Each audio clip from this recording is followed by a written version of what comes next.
long, it was a part of daily life, a way to learn, escape, unwind. Yeah, but fewer people today are making time for it. Yeah, well, there's really a quiet shift happening. People are reading less. The Economist, they wrote about this. Americans have fallen off 40% when it comes to reading in the past 20 years. Also, the literacy rates, they have dropped just around the same. Like even power readers, of which I would consider Heather, which is you read more than 45 minutes per day. I don't know if that's the case, but I'm just assuming. Yeah. They fell 15%. So there also is an interesting trend, and I was like, wow, this makes a lot of sense. A lot of the best-selling books, they have fewer, like shorter sentences, and they are very like simple reads, simple paragraphs. So that makes a lot of sense because people, their attention span is just not there anymore. So online platforms like YouTube and Netflix, even Fortnite, that's what's holding people's attention. So this is also really becoming a problem in colleges where students, they can't focus when they get a reading assignment from their professor. And they complain a lot. And it's just, I just don't think this is a good trend. No. We're turning fewer and fewer pages. Okay, you guys ready? I got a lot of hot takes on this. Yeah. Too bad we didn't have the animation ready to go. But I got a lot of that. Okay, one thing about the short sentences. This kind of makes me a little bit mad. Like we're judging how authors are writing. I think things have changed. If you have ever picked up Pride and Prejudice, or like tried to read anything that was written hundreds of years ago, or even 60 years ago, 70 years ago, our style of communicating and talking has changed dramatically. Like even how much we use the exclamation point now has changed. And in literacy too, it was not used like it was. We like to overemphasize and really drive points home. Yes. So I think that right there, like that's not even, that's a moot point. But I love hearing that because I at first was like, wait, are we that simple we're dumb? that we need itty-bitty elementary? No, it's just that we don't talk like that anymore. Okay. Right? Love that. I mean, love that for us. Read Shakespeare, like who's writing poetry like that? Thank Who's goodness. writing like that now? Gosh. No, we're not speaking in those terms anymore, so it's fine.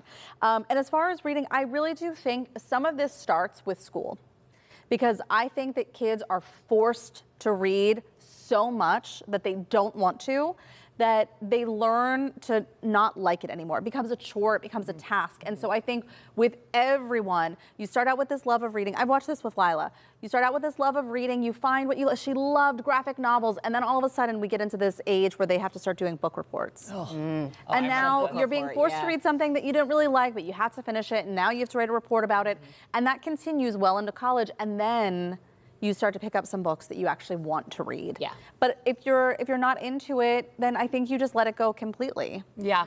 Well, I think that, and I agree with you on the being forced to do it because I do feel that way as a 37-year-old grown adult, that when I think of reading, I think of being forced to, here's a book, you will have a report on half of it, XYZ. I will say, at Norris School, we're in Peters, they have bingo for books. They have a readathon. Right. Then, of course, we all have the Scholastic Book Fair. I do love how it is so prevalent. We are still talking about it. It is still so important. But I just want to know how to make reading fun in a way that, especially as parents to young kids right now, you can start it early by making it fun. Because that is their first introduction. Yeah, and Logan, he is reading a lot. Well, he's not reading the words, but I read to him a lot. And every night he points to his 2 books that I read every night.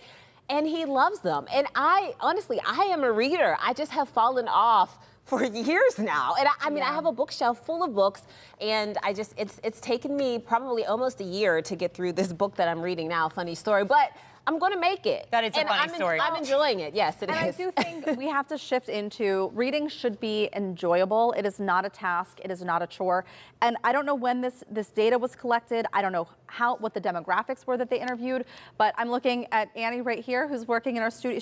She's in 2 book clubs. I'm in 2 book clubs. Mary has picked up reading again. So I actually am hearing more and more from mostly women who are getting into multiple book clubs and really expanding what they're reading. So I know that this is probably true, but I do think that there's also a big shift too. Yeah. Get in there. Well, 2 things can be true at the same time, right? Yeah, exactly.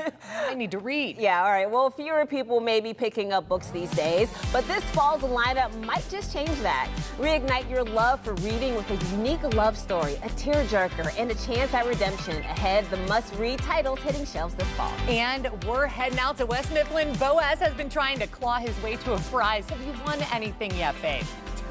Oh yeah, I've already got one of these plushies, but I am in my happy place. I've never seen so many claw machines, and some of these are wild. Like this one here, you're picking up a dice, you're rolling it. I'm gonna show you around the Get a Grip Clawcade after the break. Come on, 5, come on, 5. Ah!